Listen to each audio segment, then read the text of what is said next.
দর্শক, আমরা সাধারণত ভূমিকা দীর্ঘায়িত করি না। শুরুতেই শুধু অনুরোধ থাকে, আলোচনা ভালো লাগলে, বস্তুনিষ্ঠ মনে হলে চ্যানেল সাবস্ক্রাইব করে আমাদের সাথে যুক্ত থাকতে পারেন। এখানে বলছে কি $4 বিলিয়ন, $4 বিলিয়ন নিয়ে গেছে টিউলিপ সিদ্দিক, ঘুষ নিয়ে গেছে।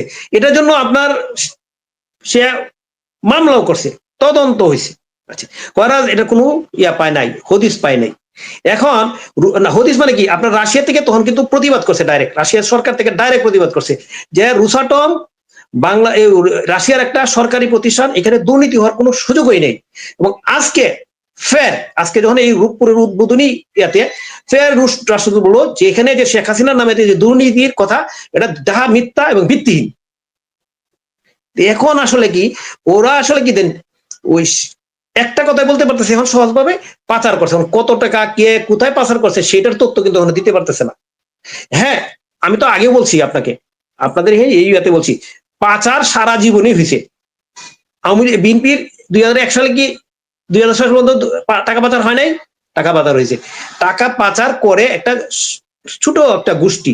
আমি তো আর আগে বলছি, যদি বাংলাদেশে যদি টাকা পাচার হইতো তাহলে এই আপনার 14-16 বছরে এত উন্নয়ন কিভাবে হইলো? ব্যবসায়ীরা টাকা পাচার করে, কিন্তু সব ব্যবসায়ীরা না, হাতে কোনো কিছু ব্যবসায়ী। আর সব ব্যবসায়ী বাংলাদেশে ইনভেস্ট করছে। যদি ইনভেস্ট না করতো এত এত গার্মেন্টস হিস্ট্রি, যে লোকে 20 বছর আগে প্রথম গার্মেন্টস স্থাপন করছে, পরে দেখালো আপনার পরে 10 বছরে আরো 3টা গার্মেন্টস অতিরিক্ত তৈরি করছে। এক একটা গার্মেন্টস ইন্ডাস্ট্রির মালিক 5টা 7টা 10টা ইন্ডাস্ট্রির মালিক। তাহলে এরা যদি টাকা পাচার করতো তাহলে এইগুলো হইলো কোথায়, হলো কিভাবে? এখন আপনি অনেক কিছু বলতে পারেন, আসলে হয়েছে কি আমাদের দেশের সমস্যাটা হলো কি, আমাদের যারা নেতৃবৃন্দ রাজনীতি করে বা ক্ষমতায় থাকে এরা মিথ্যাটাকে আশ্রয় করে বেশি, এই জন্য মানুষ ওনাদের কথা এখন বিশ্বাস করে না। আর এই যে আপনার বললেন, এখন এই যে আপনার একজন তথ্য উপদেষ্টা, দেখেন তথ্য উপদেষ্টা উনি কিন্তু গুরুত্বপূর্ণ একটা ব্যক্তি, ওনার মন্ত্রণালয়ের গুরুত্বপূর্ণ প্রধানমন্ত্রীর তথ্য বসে, মানে তথ্য কি তথ্য আছে সত্য সব তথ্য আপনার প্রধানমন্ত্রীকে সে অবহিত করে। আবার স্বরাষ্ট্রমন্ত্রী উনি একজন গুরুত্বপূর্ণ ব্যক্তি রাষ্ট্রের নিরাপত্তার জন্য। দুইজনের কথাই যদি মানে কনফ্লিক্ট থাকে, একটার সাথে একটা সাংঘর্ষিক থাকে, এবং এটা যদি আপনার ইন্টারন্যাশনালি হয় কিভাবে, আপনি আপনার করছেন বিমানবন্দর রেড অ্যালার্ট জারি করছেন, তার মানে কি আপনি সারা বিশ্বে এই জিনিসটা অ্যালাউন্স হয়ে গেল যে আপনার বাংলাদেশের বিমানবন্দরগুলোতে রেড অ্যালার্ট জারি হয়েছে, কেন? জঙ্গি হামলা সম্ভাবনা আছে, তার মানে আতঙ্কিত হয়ে গেছে মানুষ।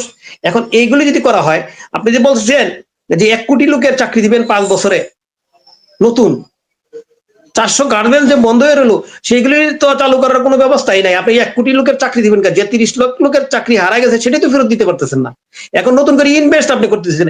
আপনি কি এই ধরনের সিচুয়েশনে এই যে দেশে যদি আপনি বিমানবন্দর রেড অ্যালার্ট জারি করেন, তাহলে কি আপনার কোনো বিনিয়োগ এই দেশে আসবে? আপনি কি আশা করেন? কোনোদিনই আসবে না।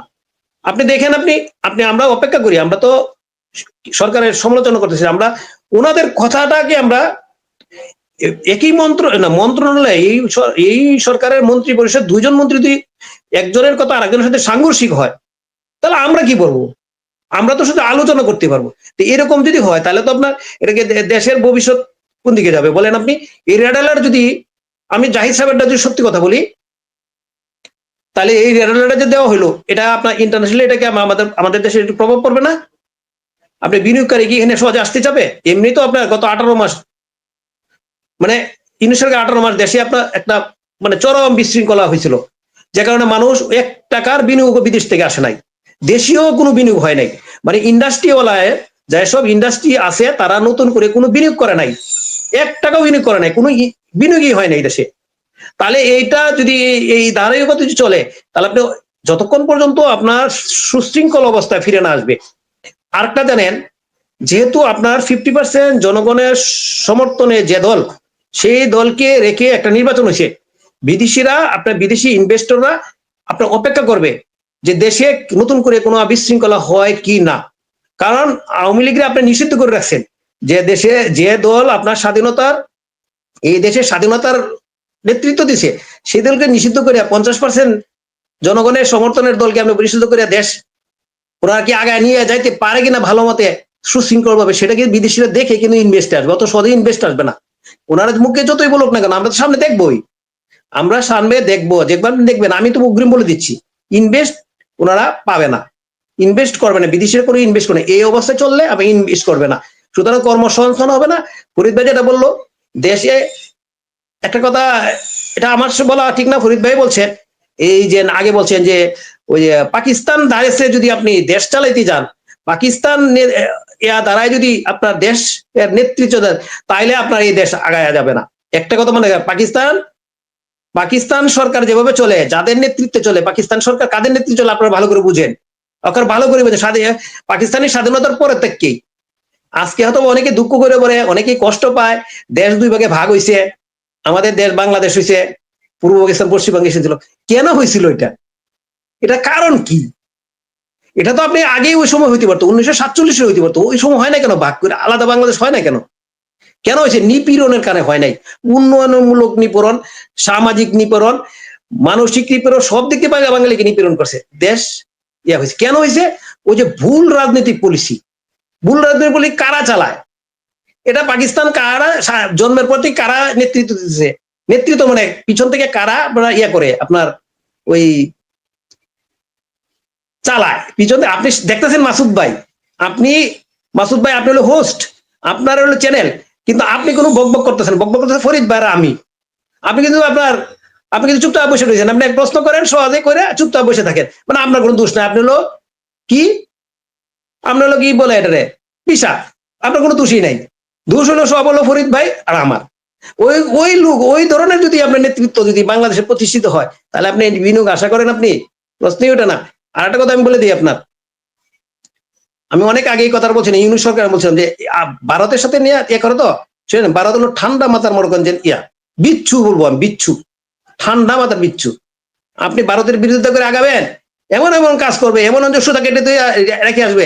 আপনি যেমন পাকিস্তান আমাদেরকে হামলা করছে, ভারত কিছুই করে নাই, তারা শুধু জায়গায় জায়গায় গেলে সুতা কাটতে দিয়ে আসে, পরে এমনি দেখা গেল আপনার নাই, কাজ শেষ। ওই রকম সুতা কাটবে, সুতা। আমি তো সবসময় আগেও বলছি যে সুতাটা কেটে দিবে, আপনি তারই পাইবেন না। ওই যে আপনি আসছেন না, আপনি নিজের সুতা নিজেই কাটলেন, যে আপনি বললেন যে দেশে জঙ্গি হামলার সম্ভাবনা আছে, আপনি রেড অ্যালার্ট জারি করলেন, আপনার মধ্যে বলছে যে না, জঙ্গি হামলা হবে না, এনে কোনো ইয়া নাই। এই যে আপনার নিজের পায়ের মধ্যে কুড়াল মারতেছেন, তার মানে কি আপনি ইউরোপিয়ান কান্ট্রি বা অন্য দেশে যে বিনিয়োগ আসবে না? আপনি সুতরাং দেশ চালাইতে হলে এক্সপিরিয়েন্স লাগে, জ্ঞান লাগে, বুদ্ধি লাগবে। ওই যে আপনার আমার মতো লোককে যদি মন্ত্রী বানায় দেন, তাহলে দেশ চলবে না। কিন্তু আমি এনে বসে অনেক কিছু বলতে পারতেছি, দেশ চালানো খুব কঠিন। দেশ চালাইতে হলে ওই আপনার একসাথে শিক্ষা নিতে হবে, ওই ভারতীয় রাজনীতিবিদদের সাথে ট্রেনিং করে আসতে হবে, আর নাহলে দেশ চলবে না। আপনি যে ভারতীয় রাজনীতিবিদদের কাছে আমেরিকা পর্যন্ত হার মানতেছে, যে পুতিন বছরে 2 বার করে ভারতে আসে, বুঝেন বিশ্বের আপনার যদি আমেরিকাও 1 নম্বর পাওয়ার দেয়, আমি রাশিয়াকেও 1 নম্বর পাওয়ার বলি।